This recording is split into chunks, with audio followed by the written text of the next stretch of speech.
트래블콕. 안녕하세요. 방콕 자유여행에 관한 모든 것을 도와드릴 트래블콕입니다. 방콕 호텔 예약 시 알아두면 좋은 것들, 지난 시간엔 위치와 가격에 대해서 말씀드렸는데요. 마지막으로 그 외 고려해봄직한 부분들에 대해서 다뤄보겠습니다. 사실 원래는 이것들을 다 하나의 영상으로 만들려고 했는데 생각보다 너무 길어져서 어쩔 수 없이 3편으로 나눠서 올리는 점 양해 부탁드립니다. 호텔의 객실은 대부분 기본적으로 2인실입니다. 1인이 사용한다고 해서 더 저렴한 1인 전용 객실이 따로 있는 건 아니고 이때에도 2인실을 혼자 이용하는 게 보통입니다.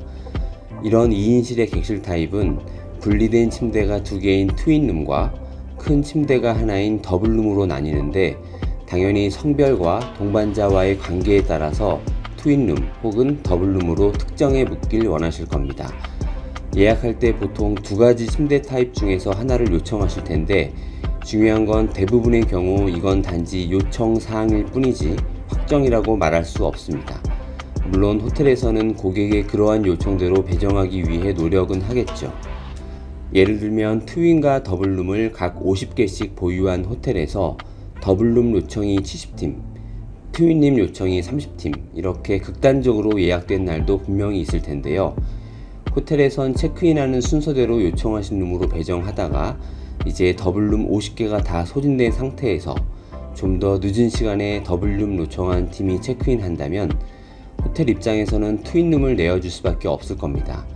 그리고 그 손님이 더블룸으로 요청했는데 왜 트윈이냐 라고 따지면 그렇다면 흡연객실 중에서는 더블룸이 하나 남았는데 괜찮겠냐고 제안할 수 있겠고 그것도 싫다고 하면 해줄 수 있는 게 없다거나 내일은 바꿔줄 수 있도록 해보겠다며 미안하다고 말할 겁니다. 그런데 이 미안하다는 게 호텔이 잘못해서 미안하다기보다는 우리는 너의 요청을 최대한 들어주고 싶지만 그렇지 못해 너가 마음이 불편할 거니 미안하다로 이해하셔야 합니다. 어떤 호텔 사이트에서도 룸 타입은 요청 전달 사항이지 확정 사항은 아니다 라는 문구를 분명히 확인할 수 있고 호텔에서는 최대한 많은 방을 판매하려고 하기 때문에 특정 룸 타입의 요청이 현 시점에 다 찼다고 해서 더 이상 예약을 안 받지는 않습니다. 여기서 제가 말씀드리고 싶은 건 감히 호텔의 입장에서 대변하려는 게 아니고 이러한 호텔의 생태를 잘 이해하고 계시다면 혹시라도 원하는 룸 타입에 배정받지 못했을 때 내 요청이 무시당했다거나 여행사나 호텔이 실수했다고 오해해서 화를 내시거나 스트레스를 너무 받지 마시길 바라는 마음인 겁니다. 여행 첫 시작부터 이것 때문에 속상하고 기분 나쁘면 안 되니까요. 그리고 물론 고층이나 흡연실 또는 금연실 요청의 경우도 같은 맥락으로 마찬가지입니다. 그리고 2인 이상 투숙할 경우가 있죠. 성인 3인이거나 성인 2명에 아이 1~2명 동반할 경우인데요.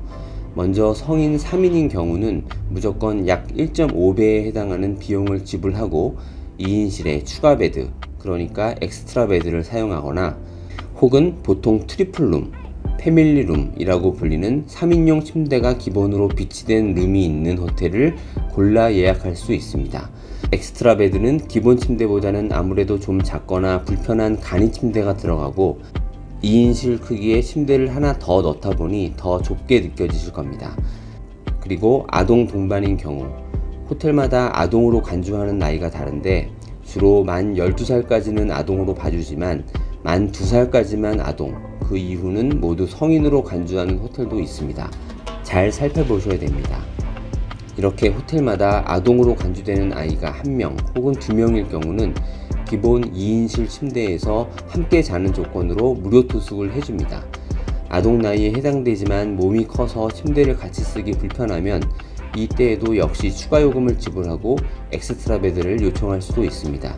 그런데 방콕 호텔은 보통은 침대 크기가 큰 편이라 초등학생 정도면 같이 자도 많이 불편하진 않을 거라 생각합니다. 또 객실은 추가 요금 없는 아동 조건에 해당한다고 하더라도 조식에 대해서는 다른 기준이 적용될 수 있으므로 예약 시 아동 동반이라는 표시는 꼭 해두시는 게 좋습니다. 제 기준으로 객실 크기가 30 스퀘어미터, 그러니까 30제곱미터라고 표시된 객실 정도면 한두 명이 지내기에 불편하지 않는 수준이었습니다. 10만원 선 이상 되는 호텔들은 기본적으로 그 정도 크기는 대부분 나온다고 보면 되고요. 비싼 호텔일수록 대개는 룸 크기가 그보다 큰 편입니다. 다만 좀 더 저렴한 호텔을 원하시는 경우 25제곱미터 혹은 그보다도 작은 객실인 경우가 적지 않고 두 분이서 머물기엔 다소 작고 답답하게 느끼실 수 있으니 예약 사이트에서 객실의 크기가 표시된 숫자 부분 잘 참고해 보시면 좋겠습니다.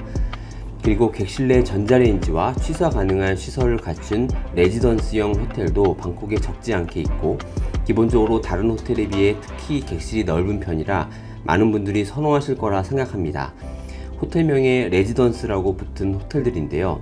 근데 모든 것에 명함이 있듯이 제 경험을 말씀드리면 파타야의 한 레지던스 호텔에 막 체크인했을 때 바로 전에 퇴실한 팀이 직전에 음식을 해먹었던 것 같은데 국적은 알 수 없지만 정말 많이 불편한 냄새가 방 안에 꽉 차 있었습니다.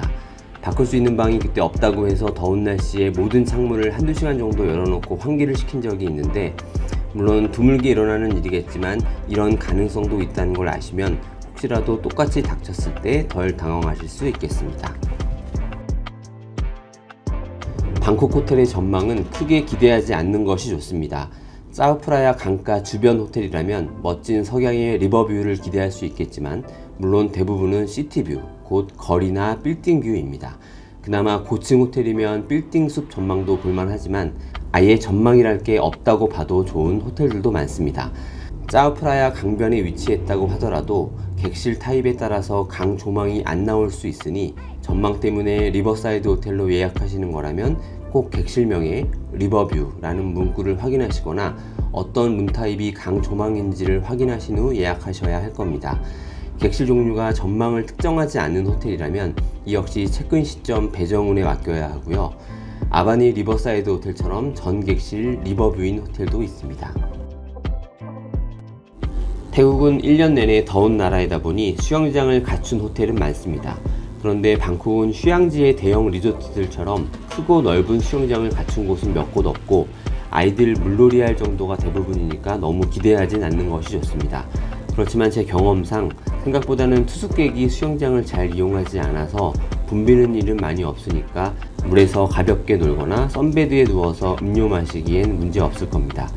물론 건물 높은 층에 수영장과 하늘의 경계가 없는 멋진 인피니티 풀을 보유한 호텔도 있으니 수영장이 중요한 분들은 그런 호텔 위주로 찾아보시는 것도 추천드립니다. 스모킹 룸 유무는 흡연자들에겐 당연히 중요한 부분이겠지만 비흡연자들에게도 객실에 여유가 없는 상황이라면 흡연룸으로 배제될 가능성이 있으니 한 번쯤 고려해 볼 만한 부분입니다. 방콕은 발코니를 가진 객실이 많지 않고 창문도 안 열리거나 살짝만 열리는 경우가 대부분이라 담배 냄새에 민감하시다면 불편할 수 있거든요. 전객실 금연인 호텔도 많지만 보통은 특정한 한두 개 층을 지정해서 흡연 가능한 객실들로 몰아놓습니다. 자, 툭툭이라는 건 태국에만 있는 이동수단이란 걸 많이들 아실 거고 그래서 그에 대한 호기심도 분명히 다들 있으실 겁니다. 그렇지만 사실 생각보다 시내에 그렇게 많이 보이지 않고 현지인들도 많이 이용하는 수단은 아닙니다. 어떻게 보면 지금은 외국인을 위한 관광 상품 정도로 보시는 게 맞을 것 같은데 택시 대신 이용하시게 되면 물론 미터기가 아니고 전부 호가로 부르기 때문에 택시 요금 대비에 두세 배 기본적으로 높다고 보시면 됩니다. 그래서 사실 방콕 시내를 이동할 때 툭툭을 이용하시라고 추천드리고 싶지는 않은데 호텔에서 투숙객 대상으로 근처 전철역이나 주요 스팟으로 무료 셔틀 서비스를 제공하는 곳이 적지 않습니다. 물론 먼 거리는 아니고 짧은 거리라 차라리 걸어가는 게 더 빠를 수도 있지만 이런 서비스를 제공하는 호텔에 투숙해서 툭툭을 한 번쯤 경험해 보시는 것도 좋은 방법이라고 생각합니다. 그 다음 샤워기입니다. 웬 샤워기냐 하시는 분들 계실 텐데 의외로 방콕 호텔들 중에서 고정식 샤워기, 그러니까 샤워기를 손에 들고 사용할 수 없고 위에 고정되어 붙어 있는 레인 샤워기라고 하나요? 그것들만 있는 호텔들이 있습니다. 서양인들이 선호하는 형태인지는 모르겠지만 샤워기 들고 내가 뿌리고 싶은 부위를 뿌리는 것에 익숙한 우리들에겐 불편한 부분입니다. 특히 저 포함한 남자분들 중에서 샤워와 별개로 머리만 감을 때도 있는데 물이 위에서 뿌려지기 때문에 머리만 감을 때 몸이 다 젖고 여간 불편한 게 아닙니다. 그래서 이 부분도 체크하시면 좋을 것 같습니다. 그리고 별로 중요하지 않고 그냥 가볍게 넘길 수 있는 것들이지만 누군가에게는 신경 쓰일 수 있는 다른 것들도 있습니다. 칫솔 세트 기본 구비 여부라든지 객실 내 콘센트 개수, 옷걸이 개수 이런 것들인데요. 앞으로 트래블콕 채널에서는 제가 지금까지 말씀드린 중요한 고려사항들은 물론 이런 사소한 것들까지 자세하게 리뷰하는 호텔 소개 영상을 쭉 만들 계획입니다. 많이 기대해 주시고 제 채널 통해서 최선의 방콕 여행을 준비하시길 진심으로 바랍니다. 감사합니다.